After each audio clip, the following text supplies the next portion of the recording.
আসসালামু আলাইকুম। তো আজকে থেকে আমরা একটা নতুন অধ্যায় শুরু করতে যাচ্ছি। মানুষের জীবন গল্প নিয়ে আমাদের একটা নতুন অধ্যায় শুরু হতে যাচ্ছে।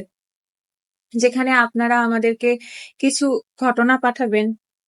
আপনারা যদি চান যে আপনার সেই ঘটনাটা আমরা পড়ে অন্য সবাইকে শোনাই, তাহলে আমাদের সেই ঘটনাটা পাঠাবেন। আমরা সেগুলা পাঠ করে অন্য সবাইকে শোনার সুযোগ করে দিব। তো যাই হোক, আজকে থেকে আমরা চলেন এই পথ চলা শুরু করি।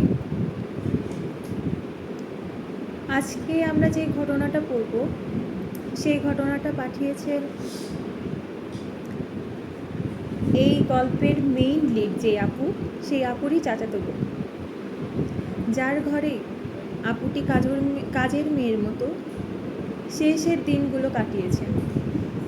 তো চলেন আমরা গল্পটা বিস্তারিত জানি। আপুটা যেভাবে আমাদেরকে জানাইছে, আমরা চেষ্টা করব ঠিক সেভাবেই আপনাদেরকে শোনানো। কোনো রকমের ভুল ত্রুটি হলে আমাদেরকে ক্ষমা করবেন। চলেন আমরা এখন বিস্তারিত শুনি।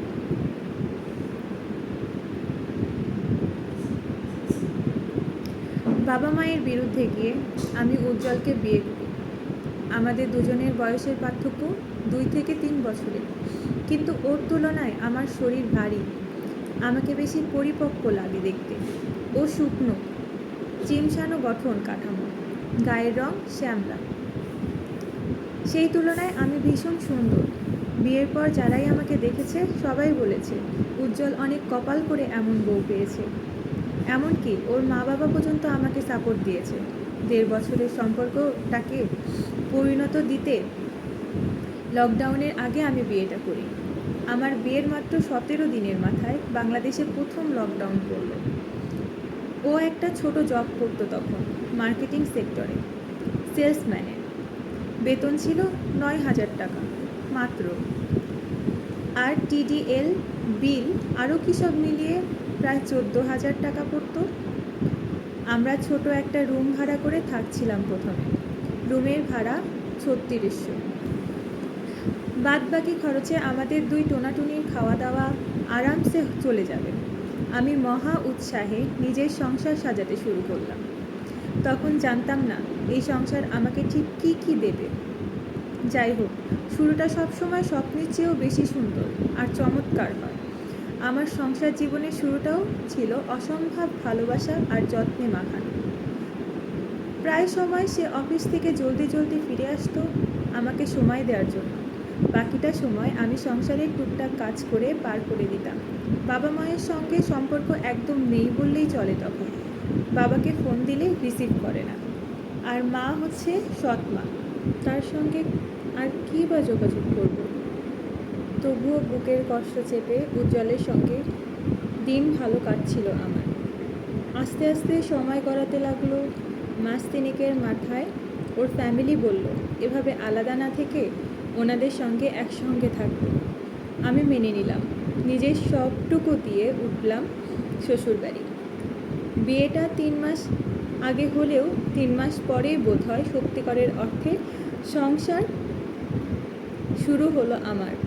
রোজ ভোরে ওঠা, 8 জন সদস্যর সব নাস্তা একা হাতে বানাতে গিয়ে কত হিমশিম খেতাম। তবু আমার অভিযোগ ছিল না। শাশুড়ি মায়ের ক্যাটকাটানি, শ্বশুরের গম্ভীরতা, সব কিছু উপেক্ষা করে আমি দিব্যি আনন্দ সব করে যেতে লাগলাম। একদিকে আমি ব্যস্ত হয়ে পড়লাম সংসারের বেড়া জালে। অপরদিকে আমার হাজব্যান্ড তখন জব বাদ দিয়ে পুরোপুরি বেকার বলা চলে। ওদের অফিসটা অফ হয়ে গিয়েছিল লকডাউনের কারণে, কিন্তু সে বাসায় থাকতো না। সকালে ঘুম থেকে উঠতো 10টায়, নাস্তা গিলে হাওয়া হয়ে যেত। দুপুরে আস্তে আস্তে কোনো দিন বিকেল হতো। আমি তার অপেক্ষায় খিদে পেটে ঘুমিয়েও পড়তাম মাঝে মাঝে। সন্ধ্যের পর বেরিয়ে গেলে ফিরত রাত 11টায়। জিজ্ঞাসা করলে বলতো বন্ধুদের সঙ্গে থাকি, একা বাড়িতে কি করব। জবের ব্যাপারে অনেকজনের সাথে কথা বলি, খোঁজ চালাই।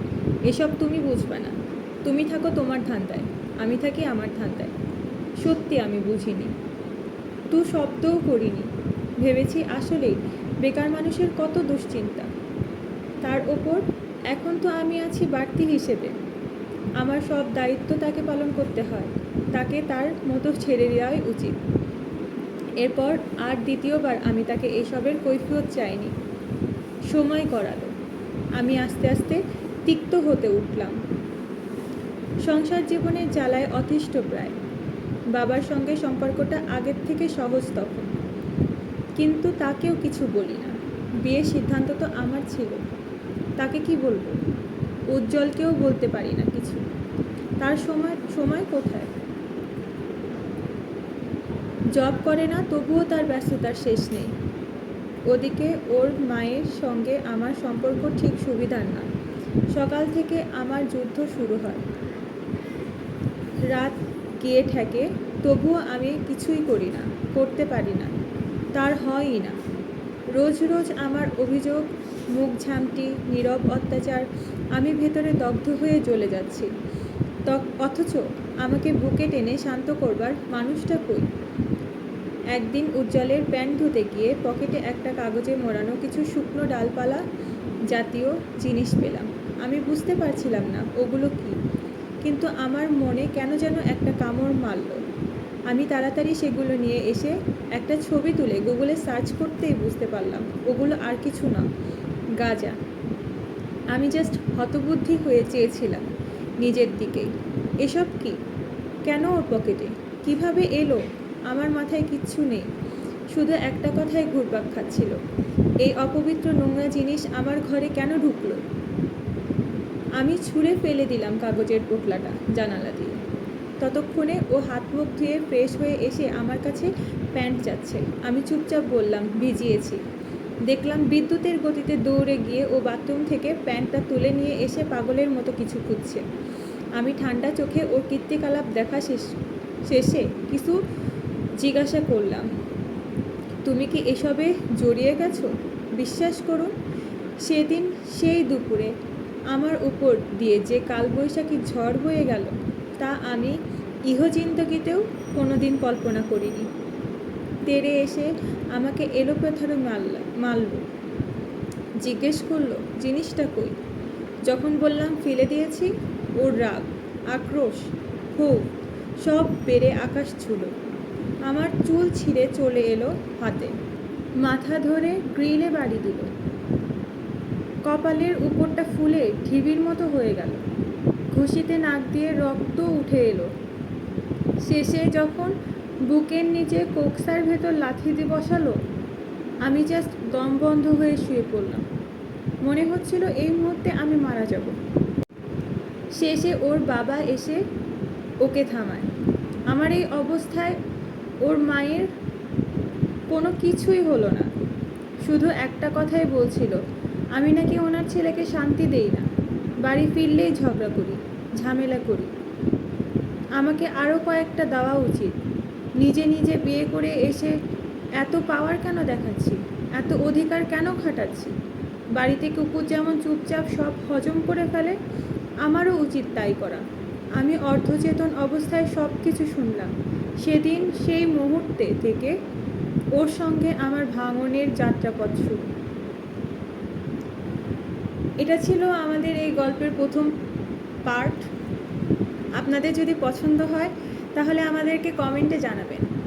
আমরা অবশ্যই দ্বিতীয় পার্ট নিয়ে খুব তাড়াতাড়ি আপনাদের সামনে আসব। আজকের মতো আসসালামু আলাইকুম আপনাদের সবাই।